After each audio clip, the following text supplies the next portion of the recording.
লিখেছে আসামি ভাষায়। এবার দেখুন, বাংলাদেশ সাসপেক্ট করে আজকে আবার একটা চিঠি এসছে গভর্নমেন্ট অফ ইন্ডিয়া থেকে, হয় হরিয়ানা থেকে, হরিয়ানার গুরগাঁও থেকে, ডাবল ইঞ্জিন সরকার।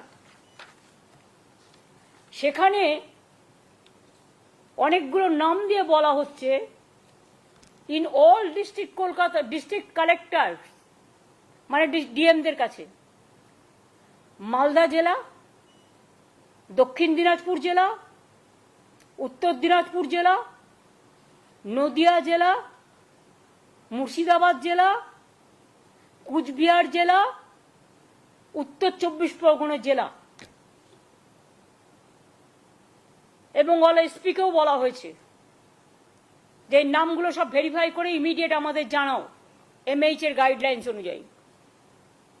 এরা কি চাইছে, বাংলাটাকে দখল করতে নাকি? মানে গায়ের জোরে বাংলা রাজ্যটাকে উঠিয়ে দিতে? ভাষা সন্ত্রাস চলছে, মানুষের উপর অত্যাচার সন্ত্রাস চলছে। এবার প্রত্যেকটা জেলা চুনকে চুনকে মানে বেছে বেছে জেলার মানুষদের যাতে সংকটে ফেলা যায়। আমি সবাইকে বলবো, কেউ ভয় পাবেন না, আমরা আমাদের কাজ আমাদের মতো করব, মানুষকে রক্ষা করা আমাদের দায়িত্ব এবং কর্তব্য। এই সব করে ভোটার লিস্ট থেকে নাম বাদ দিয়ে বিজেপি যদি মনে করেন মহারাষ্ট্র দিল্লির মতো বাংলায় জিতবেন, তাহলে ভুল করছেন। মানুষের বিস্ফোরণ গতকাল আপনারা দেখেছেন, কাউকে আমরা নিয়ে আসিনি, তারা নিজেদের তাগিদে এসছেন। এবং এটাও যদি চান, এটা তো প্রায় নাম আছে 52 জনের।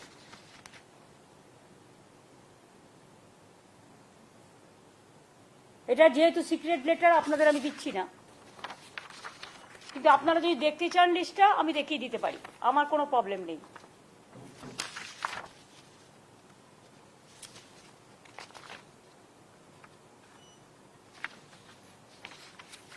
এই দেখুন ফুল পেজ লিস্ট, দেখুন ফুল পেজ লিস্ট,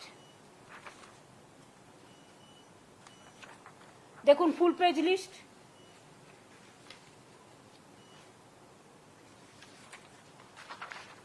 দেখুন ফুল পেজ লিস্ট, দেখুন ফুল পেজ লিস্ট, 52 পর্যন্ত সিরিয়াল।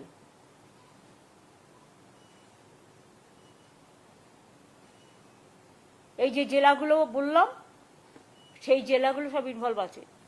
এবার আপনারা সাংবাদিক বন্ধুরা আমায় বলুন তো, আপনারা তো সব জায়গায় যান, এটা তো ইন্ডিয়ান সিটিজেনদের রাইট। ভারতবর্ষের যে কোনো প্রান্তে যে কোনো লোক যেতে পারে, কাজ করতে পারেন, রাইট টু ওয়ার্ক, এটা আমাদের সংবিধানে বলা আছে। আমাদের এখানেও যেমন 1.5 কোটি মানুষ কাজ করেন, তাছাড়াও সব স্টেটের মানুষ এখানে থাকেন, ব্যবসা করেন, কেউ ইন্ডাস্ট্রিতে আছেন। কই আমাদের এখানে তো প্রবলেম হয় না?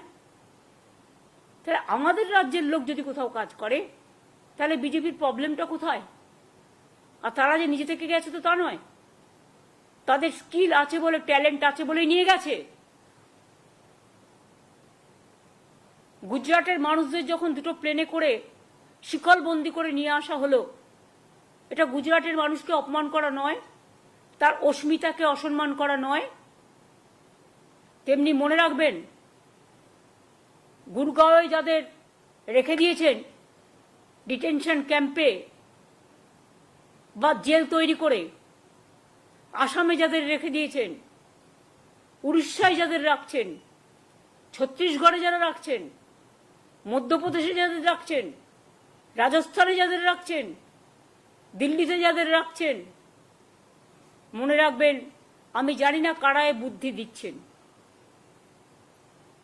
নিশ্চয়ই বুদ্ধিভ্রম হয়েছে, বুদ্ধিভ্রষ্টা হয়েছে। পয়েলগাঁওতে যারা আক্রমণ করলো, সেই জঙ্গিদের কেন অ্যারেস্ট করছেন না?